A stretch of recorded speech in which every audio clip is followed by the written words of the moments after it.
Buong karangalang inihahandog ng DZRH para sa bagong milenyo ang isa pang magandang dula mula sa panulat at direksyon ni Salvador M. Royales.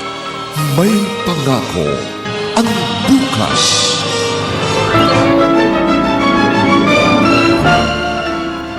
Mga wala silang puso!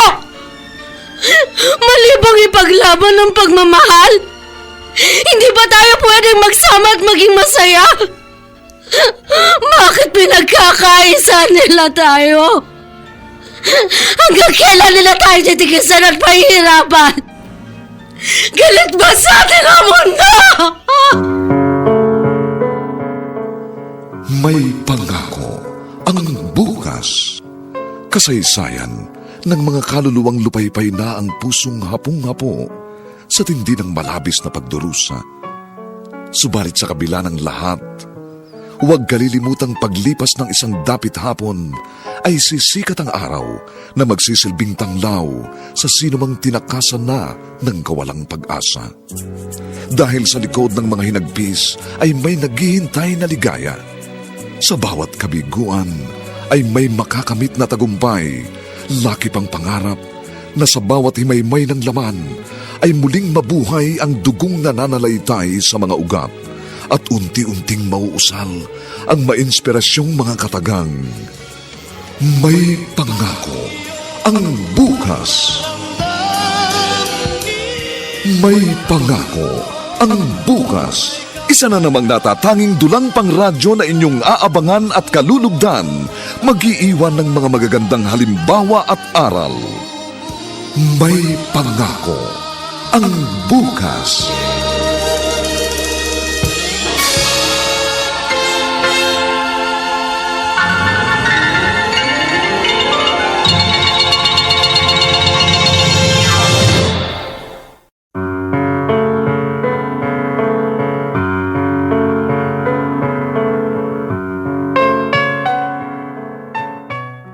Magandang araw pong muli sa inyong lahat, mga giliw naming tagapakinig.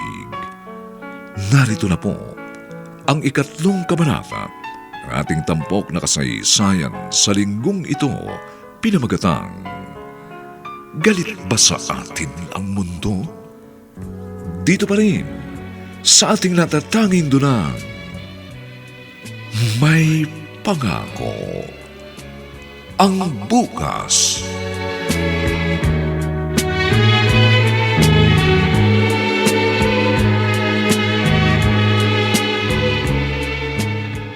Wala ka ng trabaho, Tol?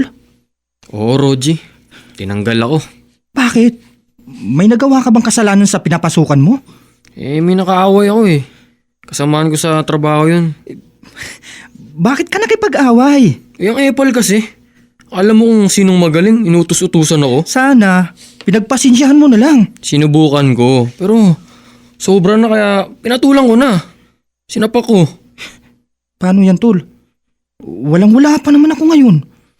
Wala akong maitutulong sa'yo. Ubus na rin ang allowance ko. Uuwi pala ako na wala man lang dala. Tol, pasensya ka na ha. Paano na kayo niyan? Magugutom kayo. Gagawa na lang ako ng paraan. Bahala na. Kakayanin namin to ni Alona.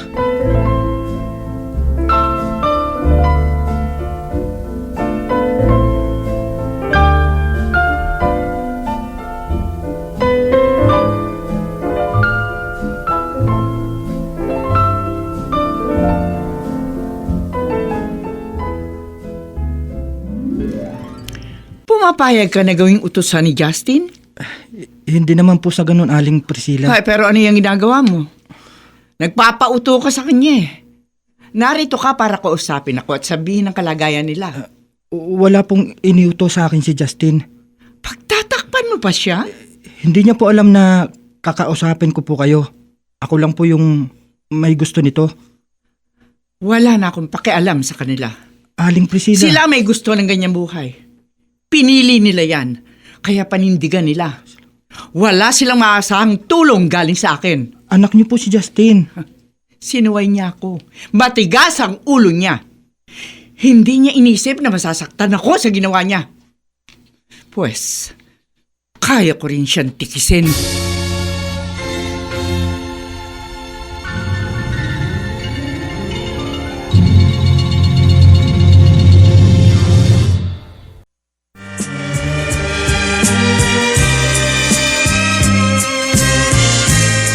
At ngayon, balikan natin ang tampok na kasaysayan sa ating dulang. May pangako ang bukas.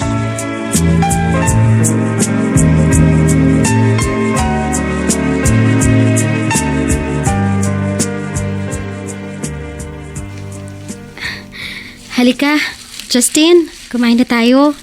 Nakabili ka ng pagkain? Oo, 10 pisong pandesal at 1 basong kape. Hati na lang tayo. Isawsaw na lang natin tong tinapay sa kape. Wala kasing palaman eh. Sige, kumain ka na. Kumain ka na rin. Paghatian na lang natin kung anong meron. Mauna ka na. Di pa naman ako nagugutom. Tumigil ka nga. Pareho tayong walang laman ng tiyan. Sasabihin mo hindi ka gutom? O hayaan ang pandesal. Kainin mo yan. Sige na. Kainin mo na yan. Para kahit paano magkalaman naman yung tiyan mo. Oo. Masarap naman yung pandesal kahit walang palaman. Oo, tama ka. Masarap. Kaya natin to. Di ba ang mahalaga magkasama tayo? Hindi tayo susuko. Kahit anong mangyari. Kailangan kong bumili ng Pride Barretta. Maglalaba ako pag uwi. Oh, teka. Parang si Alona yun Si Alona nga. Lalapitan ko siya. Alona! Dorothy, Uy, ikaw pala. kumusta?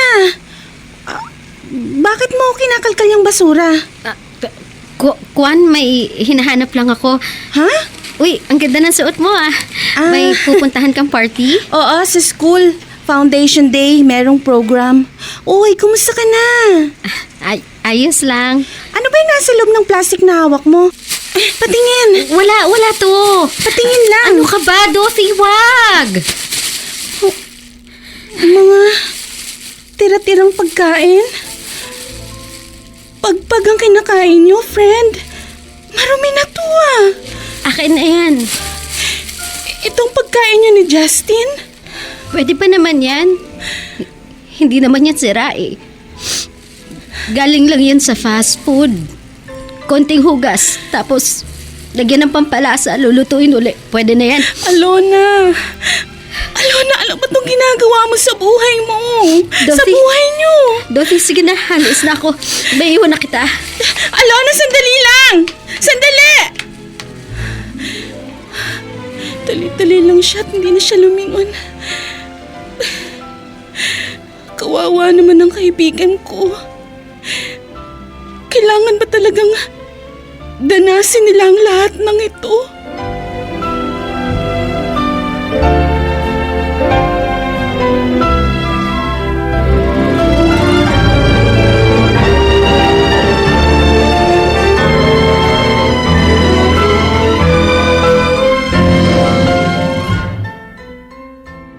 Lolo, kung kausapin niyo po kaya si Alona, Para ano? Para pakiusapan siyang umuwi na. nakakaawa po kasi talaga siya Hindi ko gagawin yon. Ho? Siyang umalis, siyang matutong bumalik. Pero kailangan mag-isa lang siya. Natitiis niyo po si Alona? Doti, marapat lang na gawin ko ito. Dahil hindi pwedeng konsintihin ang maling ginawa niya. Sinayang niyang magandang buhay na pangarap ko para sa kanya.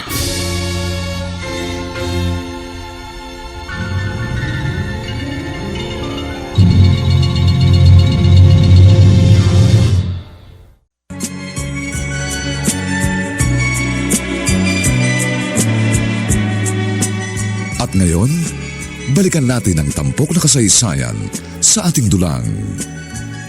May pangako ang bukas.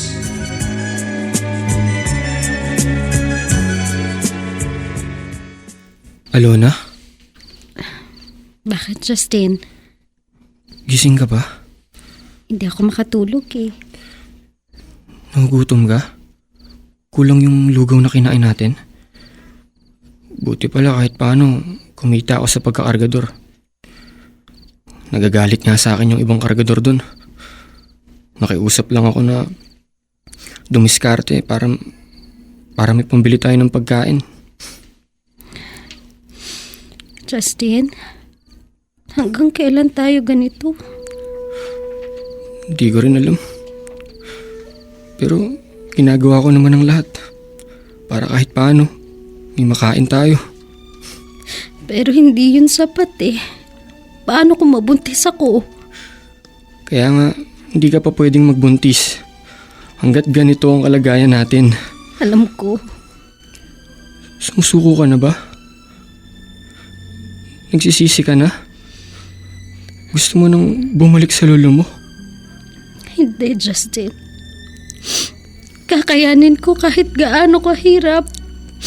Huwag lang tayo magkaiwalay. Hindi pwedeng ganito na lang kami. Kailangan dumiskarte ng pera. Pero paano? Wala akong malapitan. Kumakalam na yung tiyan ko. 8:00 pasado na rin ng gabi. Tiyak naghihintay na si Alona sa pag-uwi ko. Sigurado ako gutom na siya. Teka, ang babaeng yun. Galing siya sa ATM machine. Nag-withdraw siya ng pera.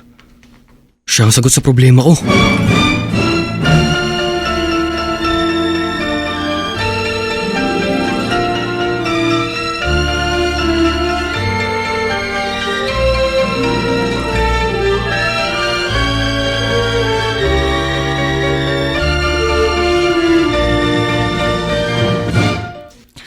Hindi pa umuwi si Justin. Asa na kaya siya? Uy, miss. Ako ba ang tinatawag mo? Oo, ikaw. Sino pa ba? Dalawa lang tayo rito sa tabi ng kalsada. Bakit? Pwesto ko to, kaya hindi ka pwede mag-abang. Akin ito. Teritoryo ko to. Ha? Anong teritoryo? Kaloka ka? Huwag ka naman pa kunwari virgin pa. Pareho lang tayo ng racket. Huwag ka dito. Doon ka sa kabilang kanto magabang ng customer. Ha? Naku! Ang hirap mong kausap. Tanga ka ba? O nagtatanga-tangahan? Ayan, may coaching paparating. Sana jackpot na. Hello, Pogi. Ay, Gimme tayo. sure. Sakay na. Pumunta tayo sa heaven. Hinintuan siya ng lalaki. Tapos, sumama na siya? Proste ang babaeng yun. Ipinagbibili ang kanyang sarili para kumita ng pera. Kaya ko rin yun. Para kumita at may pambili kami ng pagkain.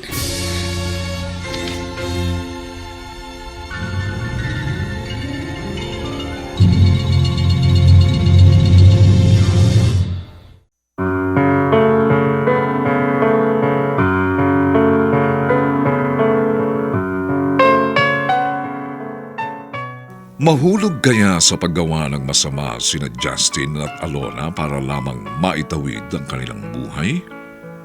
Hanggang saan nila kayang tiisin ang nararanasang hirap?